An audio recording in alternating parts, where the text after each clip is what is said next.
Hey, quick question. Where are we going?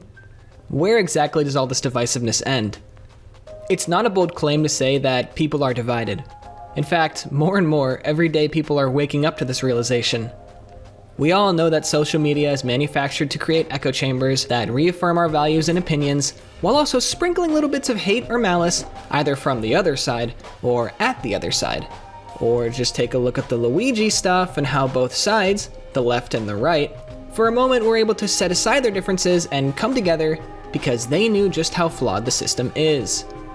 Squid Game and its political messaging spotlights fundamental issues with society, whether it be capitalism or the patriarchy as a whole, yet manages to fall on deaf ears being subjected to hypercommodification. It doesn't take a genius to realize that the VIPs are supposed to represent the political elites or global elites, as they watch the players of the game fight to their deaths for their entertainment. With the hype of the second season and the appeal for many people being the games, it can be easy to forget that these characters even exist, especially when we have players whose personalities are already so huge. However, the exclusion of the VIPs from the second season is a deliberate choice to highlight the main theme of the second season, which in regards to how the last season was pretty in your face about its messaging, this one is no different, being a critique of our modern divisive society and how we are all focusing on the wrong people. Squid Game and its popularity is rather puzzling, not because it's not a good show by any means. The success it has with international audiences says a lot about its appeal and marketability. Would be the obvious answer. Because this show is unique in that it's so anti-system. Its success is eerily reminiscent of the Black Mirror episode 15 Million Merits. This episode has several messages to it, but a key takeaway is how the system allows the individual to expose its flaws so long as the system benefits from it. Squid Game is more of a show don't tell series with its messaging, as we see what happens when people agree to play these games. They die horrible deaths for no reason. So someone might make the argument and say, well, it was their choice to play the game. And all I can think about is how that relates to our real world, and how someone might say, well, they just didn't work hard enough. Yes, the single immigrant mother of 3 children with multiple jobs just isn't working hard enough. These talking points are validated, however, since within the Squid Game, it was the contestants' choice to play the game. But over in reality, we don't have a choice on the matter, yet the blame will always fall on the individual, because the system can never be wrong. Otherwise, that would invalidate their success, and the other person clearly just isn't doing it right. In this regard, Squid Game also speaks on the nature of equality, claiming how every person who participates has an equal opportunity to win, completely glossing over the certain biological advantages depending on the game, which again mimics our society and how certain people get treated with certain amounts of privilege depending on what they look like. So was its success due to its anti-establishment messaging resonating with so many people? We kinda have to speak about the elephant in the room for a moment and address the either deliberate choice or crazy coincidence that both Squid Game 2 and Beast Games aired in such a close window of time. In my book, I invented the torture nexus as a cautionary tale. At long last, we've created the torture nexus from the classic sci-fi novel Don't Create the Torture Nexus. We have to recognize that this show makes for good television. Otherwise, we wouldn't all be talking about it. No matter how much of it is real or fake or authentic, it's clear to see that there was a lot of work put into the production of the show. With the show's host being Jimmy Donaldson, it has this layer of parasocial ability being attached to a famous YouTuber. It doesn't matter how many or how few choices Jimmy Donaldson had in the creation or development, the show is framed in a way that makes it his show. Now obviously, no one dies in Beast Games, at least I don't think. Yet a lot of the time I do feel a little sick watching the show, seeing these people cry or having complete mental breakdowns over their losses or their team's losses. Some of them are just there to have fun and play, and others are there because they literally put their lives or careers on the line. Whether or not this makes it more entertaining, there has to be something said about the nature of exploitability. So as of this video, Squid Game 2 came out a little under 2 weeks ago, and despite there being large amounts of advertising and marketing, I feel as though it clearly wasn't as well received as the first season. This could be due to the inconclusive ending, with them releasing the third and hopefully last season sometime this year. That's if we don't see any delays.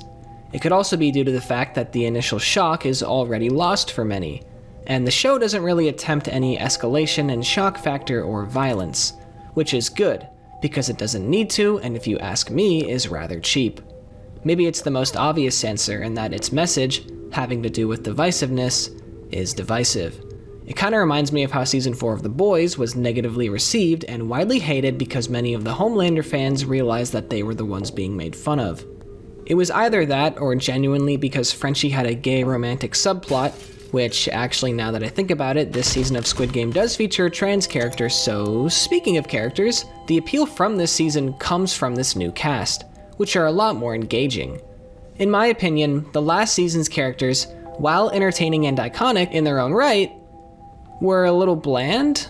Apart from Gi-hoon, our lovable main character everyman who's constantly changing over the course of the story, we had the old man, who was an old man, the nerd, who was a nerd, the foreigner, who was a foreigner, the crazy lady, the edgy female, and the macho manly boss man, and you get the point. The actors did a phenomenal job, yet admittedly, they were a little one-dimensional. The second season has these new characters who you immediately resonate with or eventually warm up to them because of their likability or dislikable traits. The obvious standout being Thanos, who was played by T.O.P. or Top, I'm not sure which they go by. The famous rapper who's constantly taking these hardcore drugs throughout the show, which is wild since the actor was sentenced to prison for 10 months because he was found guilty on marijuana charges. This sentence would go on to be suspended, but following this, he was found hospitalized after overdosing and being found with tranquilizers. Very glad he's recovered and okay, by the way. Yet even without the knowledge of the actor's lore, the character himself is incredibly fun to watch. Then there's the characters like the mother and the son, who apparently the son is also an idol in South Korea. And I have to take a tangent here and talk about how these things correlate with the show's popularity. I mean, either these idols begged their agents to be in Squid Game 2, or their agents begged the showrunners. However, one thing to be certain about, the English dub actors had no idea how popular this show is going to be. Grandma? Don't you ever call me that! So the central conflict of the season is how the contestants are basically split up into two groups due to a game voting system. Those who want to continue playing the games, knowing that everyone's lives are on the line, and those who just want the games to end and leave with the money already accumulated. Now, when I say they're split into two groups, I mean it's practically 50-50. The show writers must have taken inspiration from our real world and how when two choices are presented, oftentimes it comes out to a somewhat even split. This caused many people to point fingers and label this as a critique on democracy, to which they're missing the point. Also, Americans will watch this and think it's about them, not realizing it's not only a familiar trend in South Korea, but across many democracies. They'll critique this method of storytelling from the director and how they framed X camp as good and O camp as bad, rather than keeping both parties neutral. How it presents the narrative of the majority of people don't know what's best for them, while glossing over the nuances of the story. For example, the entire existence of Player 001's character, in how there are bad actors that hide among any faction who will manipulate the masses to further their own goals or agendas. Or how 001 manipulates Gi-hoon into admitting that the people from his side who will get killed are sacrifices so they can have a chance at overthrowing the games. The choice has clear consequences as we see important characters get murdered, along with the dramatic irony of knowing how much of a miscalculation this is, on top of knowing that 001 is actually the front man. The question this presents for Gi-hoon being, would it have been better for them to just defend themselves from the other side? As we know though, unfortunately, Gi-hoon doesn't have all the answers and was just trying to do his best, which is where the central theme of the narrative shines. Hwang Dan-hyuk says, "The anger, which should be directed upwards, is instead aimed sideways or downwards. The real fight isn't among us, it's against those running the game." Gi-hoon knew that the O's were going to kill people regardless. While this is clearly set up to be a moral complexity, the message is still clear and effective. In all this chaos, we shouldn't be pointing fingers and fighting amongst each other. We should be looking at who set these broken systems up in the first place. How do we set our differences aside in order to make real change? Or do we continue venturing into oblivion, hoping that one day things magically get better and that this doesn't end with one side murdering the other? Squid Game and its second season present many messages throughout its story, and I'm certain that the third season will have just as many, if not more, critiques about our modern society. I chose to focus on this one since it's what stood out to me the most, and it is clear that this divisiveness is becoming more and more of a problem every day. I myself am very guilty of getting into flame wars with people who I knew I wasn't going to change their opinions either way. My most recent video, which was about generative AI, had me fighting for my life in the comments. That's the ironic part about all of this. Nowadays, everything is just so political or divisive, including this very video since I used buzzwords like left, right, capitalism, and patriarchy, and of course the fact that it's just political in general. There will probably be arguments in the comments, and while that isn't necessarily anything new, the level to which people will find disagreements over the smallest thing is truly depressing.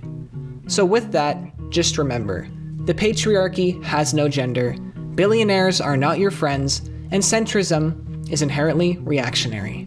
No matter which camp you may find yourself in, as much as we may not like it, we all need to make the conscious effort to step outside of our comfort zones. As always, thank you for watching, and take care.